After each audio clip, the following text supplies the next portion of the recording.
Bonjour à tous. Aujourd'hui, je voulais vous parler du passeport vaccinal dont on entend beaucoup parler, ou alors parfois on le prénomme passe sanitaire. Et vous expliquer en fait pourquoi je suis contre ce passe sanitaire ou passeport vaccinal, même si je pense par ailleurs que la vaccination peut être une des voies pour la sortie de cette crise. Déjà, pour revenir en arrière, j'avais déjà pris position en fait là-dessus. Sur Twitter, j'avais d'ailleurs montré dès décembre 2020 que ce fameux passeport vaccinal venait en réalité de l'Union européenne, qu'il y avait un projet de la Commission européenne qui existait et qui était sur la table à l'horizon 2021-2022. On y est d'ailleurs, les événements récents ont montré que c'est l'Union européenne en fait qui pousse ce passeport vaccinal. Alors déjà, il faut voir quand on parle de passeport vaccinal ce qu'on met dedans. Parce qu'il y a une première version, si j'ose dire, qui est que certains pays étrangers demandent pour entrer sur leur sol l'obligation d'être vacciné, par exemple, contre le Covid-19. Ça, à la rigueur, je ne vois pas le scandale là-dedans, puisque c'est une décision d'un pays souverain qui contrôle ses frontières et qui décide qui peut ou ne peut pas rentrer. Et d'ailleurs, ça existe déjà pour certaines maladies. La fièvre jaune, par exemple, vous êtes obligé d'être vacciné et de le prouver à l'entrée dans plusieurs pays, notamment en Asie, en Afrique et dans d'autres zones du monde qui peuvent être touchées.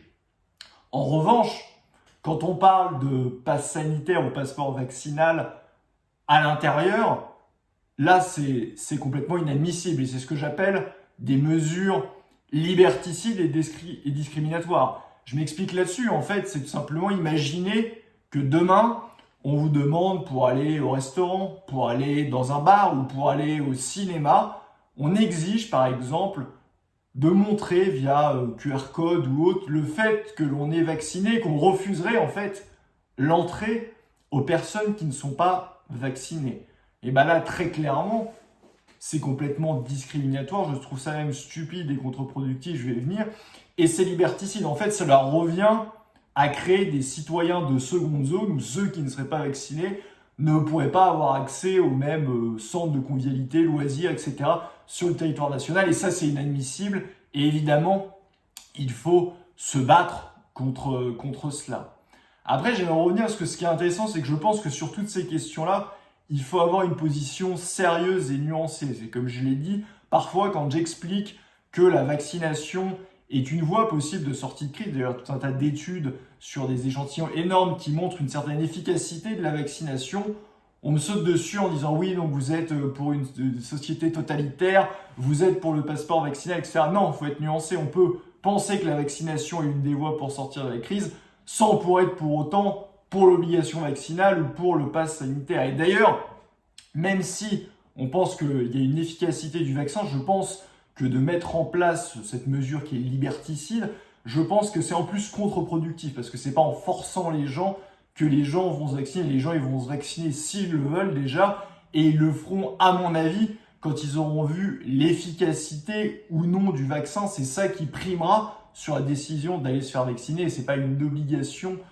qui le fera. Donc voilà, il faut être, je pense, mesuré sur ces questions-là. Je pense pour ma part que la vaccination est une des voies de sortie de crise, mais c'est pas la seule, évidemment, qu'il faut continuer à travailler pour ce qui est des traitements. Évidemment, la réduction des lits d'hôpitaux, c'est un scandale et il est nécessaire, quoi qu'il arrive, d'avoir un soutien à l'hôpital public.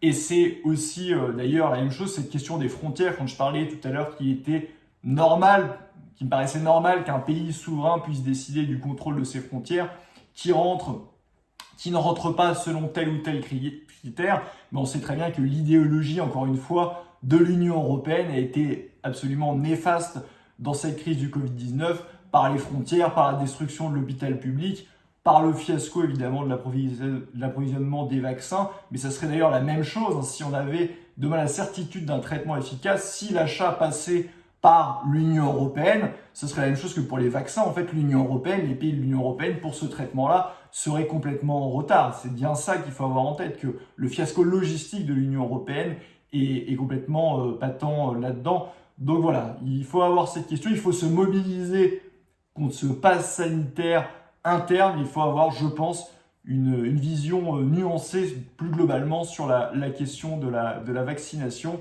En tout cas, si vous avez aimé cette vidéo, je vous invite évidemment à vous abonner et comme ça vous recevrez toutes les notifications dès qu'une vidéo sortira.